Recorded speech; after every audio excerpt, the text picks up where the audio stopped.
और अब बात करते हैं रिम्स की। रिम्स में करोड़ों रुपए के एम्बुलेंस आज कबाड़ होने की कगार पर खड़े हैं और इन पर करोड़ों रुपए खर्च हुए हैं, लेकिन इन दर्जनों एम्बुलेंस की अगर देखरेख नहीं की गई तो शायद इनकी करोड़ों कीमत ना मिल पाए। जी हां, इमरजेंसी में एम्बुलेंस किसी की जान बचाता है, इसलिए इसका संरक्षण किया जाता है, लेकिन रांची के रिम्स के दर्जनों एम्बुलेंस आज कबाड़ बनने की कगार पर पड़े हैं। रिपोर्ट देखें। अजब रिम्स की गजब कहानी। करोड़ों रुपए की एम्बुलेंस को चाहिए इलाज। दर्जनों एम्बुलेंस कबाड़ होने की कगार पर। कार्डियक एम्बुलेंस की भी रुक रही सांसें। जान बचाने वाले एम्बुलेंस की निकल रही जान। सबसे पहले रिम्स की इस 2 तस्वीरों को देखिए और अब रिम्स के फ्यूचर प्लान को समझिए। रिम्स प्रबंधन शायद यह चाहता है कि सामने खुले आसमान के नीचे दिख रहे इस करोड़ों रुपए के वाहनों को यहाँ यानी कि कबाड़ में ले आने की तैयारी कर रहा है और वाहनों के ऐसे रखरखाव को देखते हुए यह उम्मीद भी है कि जल्द ही रिम्स की यह योजना पूरी हो जाएगी।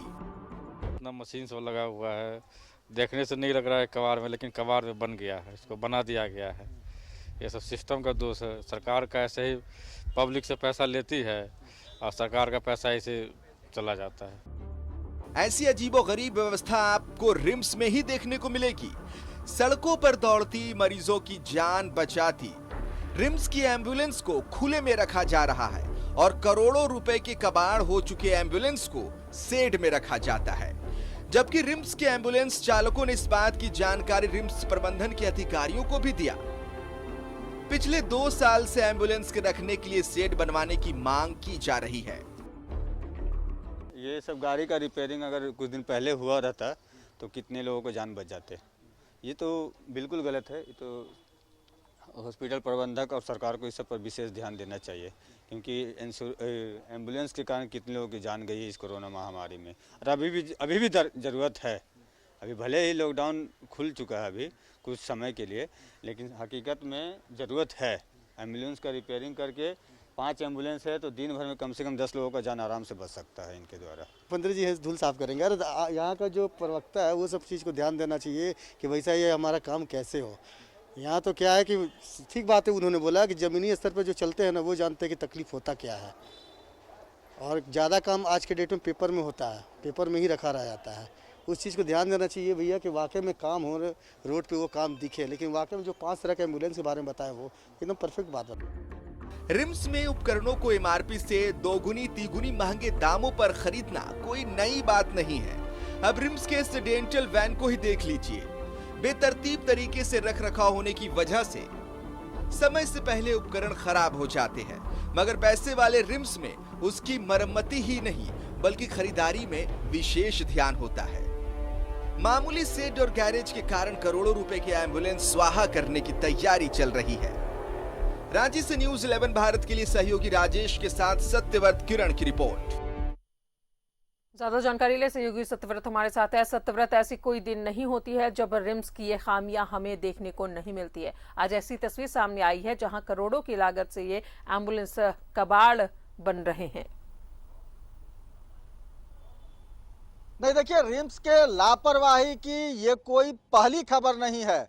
यह वही रिम्स है जहां लाखों रुपए के उपकरण करोड़ों रुपए में खरीदे जाते हैं और करोड़ों रुपए का उपकरण कबाड़ बन जाता है। जिस तरह से रिम्स के इमरजेंसी विभाग के पीछे करोड़ों रुपए के जो कार्डियक एम्बुलेंस हैं वो कबाड़ के रूप में तब्दील हो चुके हैं। उस करोड़ों रुपए के एम्बुलेंस पे धूल जो है वो अपना घर बना रखा है, और जिस एम्बुलेंस को सुरक्षित रखना चाहिए, जिस एम्बुलेंस में शेड होना चाहिए, वो एम्बुलेंस रिम्स के ट्रामा सेंटर के पीछे खुले में रखे हुए हैं। वह एम्बुलेंस जो कि लगातार लोगों की जान बचाने के लिए सड़कों पर दौड़ता है, उसके रख रखाव का कोई बेहतर व्यवस्था रिम्स ने अब तक नहीं किया। यही कारण है कि सड़कों पर दौड़ने वाला जो एम्बुलेंस है वो मरम्मती के अभाव में, बेहतर देखरेख के अभाव में, समय से पहले कबाड़ हो जाता है और कबाड़ होने के बाद उस एम्बुलेंस को, उस लाखों करोड़ों रुपए को शेड के नीचे रखा जाता है। ऐसी गजब तस्वीर आपको सिर्फ रिम्स में देखने को मिलेगी। रिम्स परिसर में इन वाहनों को रखने के लिए, एम्बुलेंस के रखने के लिए गैरेज बनाया गया है, लेकिन उस गैरेज में एम्बुलेंस नहीं होता बल्कि पार्थिव शव को रखा जाता है।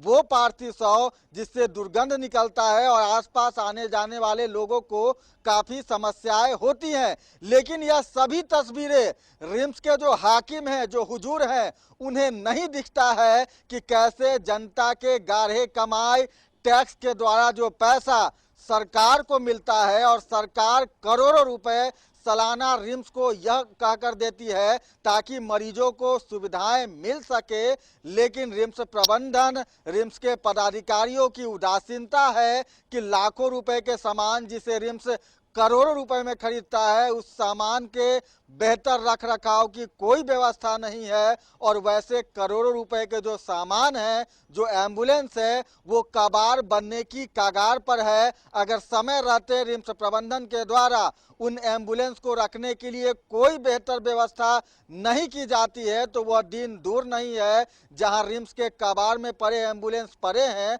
उस एम्बुलेंस के बगल में उन एम्बुलेंसों को जगह दे दिया जाएगा जो कुछ महीने पहले खरीदे गए हैं, सरकार के द्वारा रिम्स को दिया गया है ताकि जो लोग हैं, जो गरीब लोग हैं, आर्थिक रूप से कमजोर लोग हैं, झारखंड राज्य के ग्रामीण क्षेत्रों से जो लोग रिम्स पहुंचते हैं इस उम्मीद के साथ कि उन्हें बेहतर व्यवस्था मिल सकेगी, उस एम्बुलेंस की जो सुविधा है उस आम झारखंड वासियों को मिल सके। जी कहा आपने सत्यव्रत की, जिस तरीके से जो गरीब लोग हैं वो इसी उम्मीद के साथ रिम्स आते हैं या फिर वो वहां से एम्बुलेंस चाहते हैं जिनके पास आर्थिक तौर पर मजबूत नहीं होते हैं, लेकिन रिम्स की ये लापरवाही कोई नई नहीं है। ऐसी तस्वीरें तो लाजमी है सत्यव्रत, क्योंकि यहाँ के डायरेक्टर जो है वो जहमत ही नहीं उठाते कि एक बार रिम्स का